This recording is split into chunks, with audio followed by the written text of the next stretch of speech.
ঘরে চারটি জিনিস থাকলে আল্লাহর গজব আসবে, আজই সরিয়ে ফেলবেন, আর না হলে ওই ঘরে কখনো বরকত আসবে না, ওই ঘরে রহমতের ফেরেশতারা প্রবেশ করবে না। আর ঘরে যদি রহমতের ফেরেশতা প্রবেশ না করে, আপনার ঘরে কোনো বরকত থাকবে না, রিজিকের ভিতরে অভাব দেখা দিবে, সংসারে কোনো শান্তি আসবে না, সংসারে কোনো সুখ থাকবে না। এজন্য অবশ্যই আমরা ঘরের ভিতরে চারটি জিনিস যদি থাকে তাহলে আজকেই এই চারটি জিনিস সরিয়ে ফেলবো, আর না হলে কিন্তু ঘরের ভিতরে আল্লাহ পাক রব্বুল আলামিনের পক্ষ থেকে রহমত না এসে গজব চলে আসবে। এই বিষয়ে আমাদেরকে সতর্ক থাকতে হবে। আমরা অনেকেই এখন আলহামদুলিল্লাহ কোরআন সুন্নাহ অনুযায়ী জীবনটাকে পরিচালনা করার চেষ্টা করতেছি।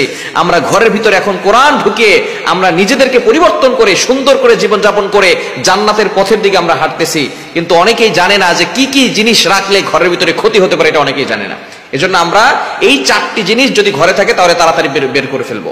নবীজি সাল্লাল্লাহু আলাইহি সাল্লাম জানিয়ে দিয়েছেন, এক নাম্বার হচ্ছে লা তাদখুলুল মালাইকাতু বাইতান ফিহি কালবুন ওয়ালা সূরা।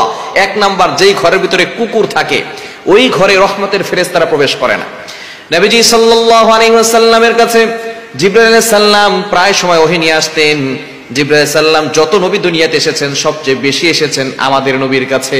23 বছরে নবীজি সাল্লাল্লাহু আলাইহি সাল্লামের কাছে জিবরাইল সালাম এসেছেন 24,000 বার, কিছু কিছু রিওয়ায়াত দ্বারা জানা যায় আরো বেশি।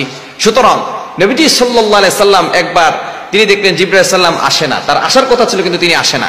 2 দিন চলে যায়, জিবরাইল সালাম আসে না। 3 দিন হয়ে গেছে, জিবরাইল সালাম আসে না।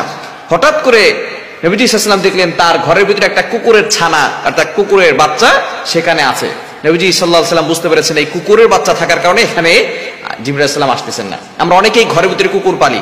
কুকুর আপনি আপনার বেডরুম পর্যন্ত নিয়ে যান, এরকম কিছু বড়লোক মানুষ আছে একেবারে বেডরুম পর্যন্ত কুকুর নিয়ে যায়। মনে রাখবেন, আপনি কিন্তু ঘরের ভিতরে নামাজ পড়েন। কুকুর আর বিড়াল কিন্তু সমান নয়।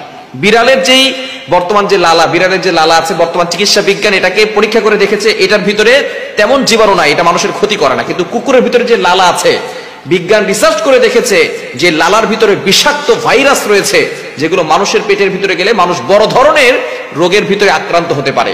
এজন্য 1500 বছর আগে নবীজি সাল্লাল্লাহু আলাইহি সাল্লাম এই কুকুরকে নিষেধ করেছেন, কুকুর পালতে নিষেধ করেছেন। হ্যাঁ, যদি ঘরের ভিতরে কোনো সমস্যা থাকে, চোর ডাকাতের সমস্যা থাকে, তাহলে আপনি কুকুরটাকে পালবেন, তবে অবশ্যই তার জন্য আলাদা রুম রাখবেন, দূরে রাখবেন। যেখানে নামাজ পড়েন, যেখানে আপনি ঘুমিয়ে থাকেন, সেখানে আপনি কুকুর রাখবেন না, তাহলে রহমতের ফেরেশতারা আপনার ঘরে প্রবেশ করবে না।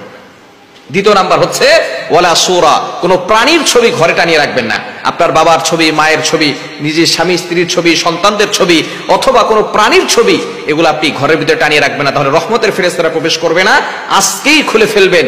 এটা দেখার পরে যদি খুলে ফেলতে পারেন, ইনশাআল্লাহ আল্লাহ তাআলা ঘরের ভিতরে রহমতের ফেরেশতারা প্রবেশ করবে, আল্লাহ তাআলা বরকত দিবেন। 3 নাম্বার হচ্ছে কোন বাদ্যযন্ত্র ঘরের ভিতরে রাখবেন না, যেটা সম্পূর্ণরূপে হারাম। আল্লাহ পাক রব্বুল আলামিন এই গান বাজনা হারাম করে দিয়েছেন, এটা অনেকে বিশ্বাস করে না। সূরা লুকমানের 6 নম্বর আয়াত, ওমিনান নাস মাইয়াশতারি লাহুল হাদিস। এই লাহুল হাদিস দ্বারা মুফাসসিরিন কেরাম বলেছেন গান বাজনা আল্লাহ পাক রব্বুল আলামিন হারাম করেছেন। সুতরাং এই বাদ্যযন্ত্র যেগুলো হারাম জিনিস, এগুলো যদি আপনার ঘরে থাকে, রহমতের ফেরেশতারা প্রবেশ করবে না। 4 নাম্বার হচ্ছে মূর্তি, ভাস্কর্য, এগুলো যদি কারো ঘরের ভিতরে থাকে, সেই ঘরে রহমতের ফেরেশতারা প্রবেশ করে না। মূর্তি, ভাস্কর্য, হিন্দুদের ঘন্টি যেগুলো আছে, এগুলো আপনার ঘরের ভিতরে রাখবেন না। এগুলো মুসলমানদের কৃষ্টি কালচার নয়।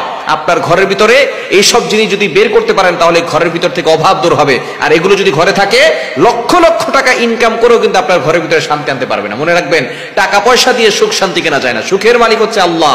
ওই আল্লাহকে অখুশি করে আল্লাহ পাক রব্বুল আলামিন যেগুলোকে হারাম করে দিয়েছেন, সেগুলোকে আপনি ঘরের ভিতরে রেখে কখনো শান্তি আনতে পারবেন না। এজন্য অবশ্যই আজকে এগুলো সরিয়ে ফেলুন। দেখবেন আস্তে আস্তে রহমতের ফেরেশতারা প্রবেশ করবে, ঘরের ভিতরে বরকত আসা শুরু করবে, রহমত আসা শুরু করবে ইনশাআল্লাহ।